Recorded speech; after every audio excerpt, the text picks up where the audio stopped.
बहुत समय पहले की बात है, जब रामपुर में एक नया नया परिवार रहने आया था। उस परिवार में जीवनलाल, उनकी पत्नी शीला और उनके दो बच्चे पप्पू और सीमा रहते थे। वो लोग शुद्ध शाकाहारी लोग थे, पर पप्पू हमेशा चुपके चुपके चिकन खाया करता था। उसकी बहन सीमा के अलावा किसी को नहीं पता था कि पप्पू ये सब खाता है। एक दिन की बात है, जब पप्पू और सीमा कॉलेज जा रहे होते हैं। आज तो मेरा चिकन खाने का बहुत ही मन कर रहा है। सुना है एक नई दुकान खुली है और उस पर बड़ा टेस्टी चिकन मिलता है। अरे अभी 4 दिन पहले ही तो तूने चिकन खाया था। तुझे पता है ना, हमारे घर में ये सब खाना मना है। पापा को पता लग गया तो जान से मार डालेंगे तुझे। ये बोलना कि तू डर गई। अरे एक बात बता कि आज तक कभी मम्मी पापा को पता चला जो अब पता चलेगा? हाँ फिर भी आज नहीं, आज रहने दे। नहीं नहीं, आज तो मेरा बहुत मन है। आज तो मैं जरूर खाऊंगा। पप्पू उस दिन सीमा की एक नहीं सुनता और पहुंच जाता है चिकन की दुकान पर। दुकानदार दुकान बंद ही कर रहा होता है। अरे भाई, अब तो आप नहीं खा पाओगे। मेरा दुकान बंद करने का टाइम हो गया है। अरे भैया, आज तो मेरा चिकन खाने का बड़ा ही मन था। देखो भाई, मैं आपको चिकन पैक करके दे सकता हूँ। आप घर ले जा सकते हो तो सही है। नहीं नहीं, घर के लिए चिकन बिल्कुल पैक मत करवाना। पिछली बार भी तू पकड़ा जाता, पर मैंने तुझे बचा लिया था। अरे तो मैं सबके सोने के बाद ही खाऊंगा ना। भैया, आप एक प्लेट चिकन पैक करके दे दो। ये तो ऐसे ही बोलती रहती है। दुकानदार एक प्लेट चिकन पैक करके पप्पू को दे देता है। सीमा बहुत घबराई हुई होती है, पर पप्पू तो बस चिकन के बारे में सोच रहा होता है। दोनों भाई बहन घर पहुंच जाते हैं और उनके पापा घर के बाहर ही खड़े होते हैं। अपने पापा को देख पप्पू एकदम डर जाता है और चिकन की थैली अपने पीछे छुपा लेता है। भाई इसे यहीं फेंक दे, अगर पापा ने देख लिया तो आज तुझे जान से मार डालेंगे। पप्पू की हालत खराब हो जाती है। उसके मन में यही चल रहा होता है कि अगर पापा ने थैली देख ली तो उसका क्या होगा। इसी डर से वो चुपके से थैली पेड़ पर टांग देता है। क्या हुआ बेटा, क्या कर रहे हो? चलो अंदर। जी जी पापा, वो कुछ नहीं। चलो अंदर चलते हैं। पप्पू और सीमा अपने पापा के साथ अंदर आ जाते हैं। उसके बाद उनकी मम्मी खाना लगाती है और सब मिलकर खाना खाते हैं। क्या हुआ पप्पू, तू खाना क्यों नहीं खा रहा? बोलो बोलो, चिकन खाऊंगा जो बाहर छुपा कर आए हो। सब लोग अंदर खाना खा रहे होते हैं और बाहर थैली में चिकन उसी पेड़ पर लटका होता है। और इस बात से पप्पू बिल्कुल अनजान होता है कि जिस पेड़ पर वो चिकन लटका कर आए हैं उसी पेड़ पर एक चुड़ैल रहती है। चुड़ैल उस पेड़ पर मजे से सो रही होती है। चुड़ैल की नींद जैसे ही थोड़ी सी खुलती है, उसे चिकन की बड़ी तेज खुशबू आती है। खुशबू, क्या खुशबू है। वाह, ये तो मुझे चिकन लग रहा है, पर ये खुशबू आ कहां से रही है। चुड़ैल उठकर यहाँ वहां देखने लगती है, पर उसे आसपास कहीं चिकन नहीं दिखता। यहाँ तो कहीं भी चिकन नहीं दिख रहा, तो फिर ये खुशबू अभी तक क्यों आ रही है। चुड़ैल पेड़ से नीचे उतर जाती है और तभी उसकी नजर पेड़ पर लटकी उस थैली पर पड़ती है। अरे ये थैली कैसी है, इसमें क्या है। चुड़ैल उस थैली को खोलकर देखती है तो उसकी आंखें खुशी से चमक जाती हैं।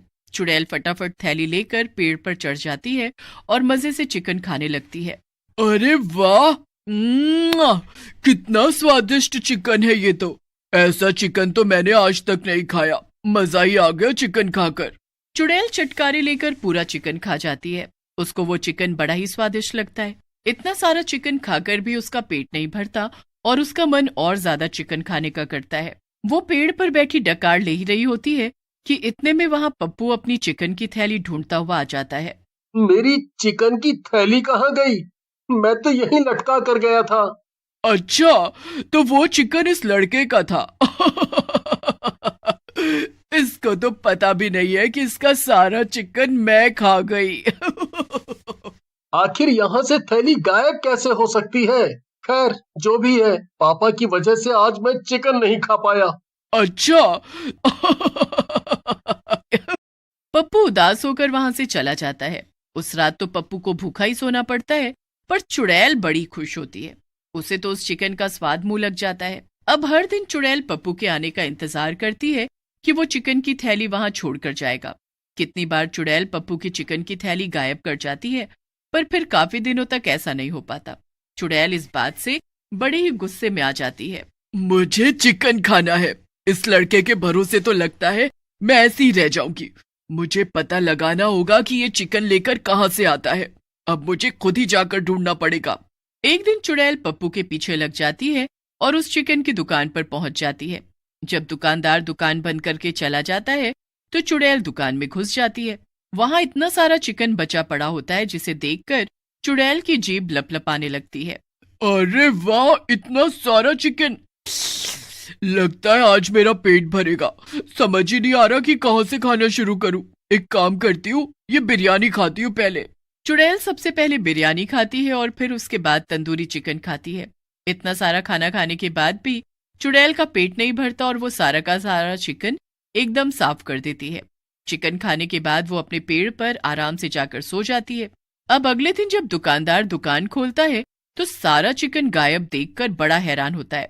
वो अपने नौकरों पर भी गुस्सा करता है, पर फिर उसे याद आता है कि सबसे आखिर में तो वही दुकान बंद करके जाता है और तब तो दुकान में सारा बचा हुआ चिकन रखा था। दुकानदार को ये उसका वहम लगता है, पर अब ऐसा रोज ही होने लगता है। दुकानदार को इसके पीछे की वजह ही नहीं समझ आती, पर अब वो रात को बचा हुआ चिकन छोड़ना बंद कर देता है और अपने साथ घर ले आया करता है। एक दिन उसी दुकान पर फिर से पप्पू चिकन खाने आता है। दुकानदार पप्पू के लिए चिकन पैक कर देता है और उसे पकड़ा देता है। पप्पू यही सोचकर फिर से चिकन घर ले आता है। हमेशा की तरह वो चिकन को छुपाकर कमरे में ले आता है और अपने कमरे में टेबल पर रख देता है। अब पीपल का पेड़ पप्पू के कमरे की खिड़की से ज्यादा दूर होता नहीं। चुड़ैल को चिकन की खुशबू पेड़ तक पहुंच जाती है। अरे चिकन की वही खुशबू! लगता है वही लड़का चिकन लेकर आया है। चलो अच्छा हुआ, आजकल वो दुकान वाला रात को चिकन ही नहीं छोड़ता दुकान में। इतने दिन से मैं कैसे चिकन के लिए तड़प रही थी। पप्पू चिकन खाने के लिए बड़ा उतावला हो रहा होता है। वो चिकन प्लेट में निकाल कर रखता ही है कि तभी उसका एक जरूरी फोन आ जाता है। पप्पू के कमरे में ठीक से नेटवर्क नहीं आ रहे होते, इसलिए वो कमरे से बाहर चला जाता है। बस इतने में ही वो चुड़ैल वहां टपक पड़ती है। मौके का फायदा उठाकर वो चिकन के चटकारे लेना शुरू कर देती है। वाह वाह वाह, इसकी दुकान के चिकन की तो बात ही अलग है। इतनी जगह का चिकन खाकर मैंने देख लिया, पर जो इस चिकन का स्वाद है वो कहीं नहीं मिला। मजा ही आ गया खाकर। चुड़ैल सारा चिकन साफ करके वहां से निकल लेती है और इतने में पप्पू वहां आ जाता है। सारी प्लेट साफ देखकर उसको बड़ी हैरानी होती है। अरे मेरा चिकन कहाँ गया? अभी तो मैं इसी प्लेट में रख कर गया था। पप्पू अपनी बहन सीमा से जाकर पूछता है, पर वो साफ मना कर देती है। अरे भाई, मैं तो तेरे कमरे में ही नहीं गई, तो मुझे क्या पता कि चिकन कहाँ गया। नहीं, जरूर तूने ही उसे फेंका है, क्योंकि तुझे हमेशा मेरे चिकन खाने से दिक्कत है। बेकार की बातें मत कर, ठीक है? पप्पू और सीमा की लड़ाई इतनी ज्यादा बढ़ जाती है कि उनको पता ही नहीं चलता कि कब उनके पीछे उनके माँ बाप आकर खड़े हो जाते हैं। वो दोनों सीमा और पप्पू की सारी बात सुन लेते हैं। पप्पू के पापा को तो बहुत तेज गुस्सा आ जाता है। वो पप्पू के ऊपर बड़ी तेज चिल्लाते हैं। पप्पू, ये सब मैं क्या सुन रहा हूँ? पापा, पापा, आप यहाँ कब आए? जब तू अपने चिकन के लिए लड़ रहा था, बस तभी। तुझे जरा भी शर्म नहीं आई कि हमारे घर में सब शाकाहारी हैं और तू छुप छुप कर ये सब खा रहा है। पापा, पापा, मुझे माफ कर दो। मैं अब नहीं खाऊंगा। अगर अब तूने चिकन के बारे में सोचा भी तो तेरा इस घर में आखिरी दिन होगा। इतना कहकर वो वहां से चले जाते हैं। उसके बाद पप्पू बहुत रोता है और उसे अपनी गलती का एहसास होता है। चिकन की शौकीन चुड़ैल उसके कमरे के बाहर वाले पीपल के पेड़ पर ही बैठी रहती है। चुड़ैल ये सब बातें सुन रही होती है। अरे अब तो इसने चिकन खाना ही छोड़ दिया। अब मैं क्या करूं? अब तो मुझे कहीं और अपने चिकन का इंतजाम करना पड़ेगा। चुड़ैल उस रात कहीं और दूसरे पेड़ पर चली जाती है। उस पेड़ के सामने वाले घर में एक ऐसा परिवार रहता है जिसके घर रोज चिकन बनता ही बनता है। बस फिर चुड़ैल के तो मजे ही आ जाते हैं।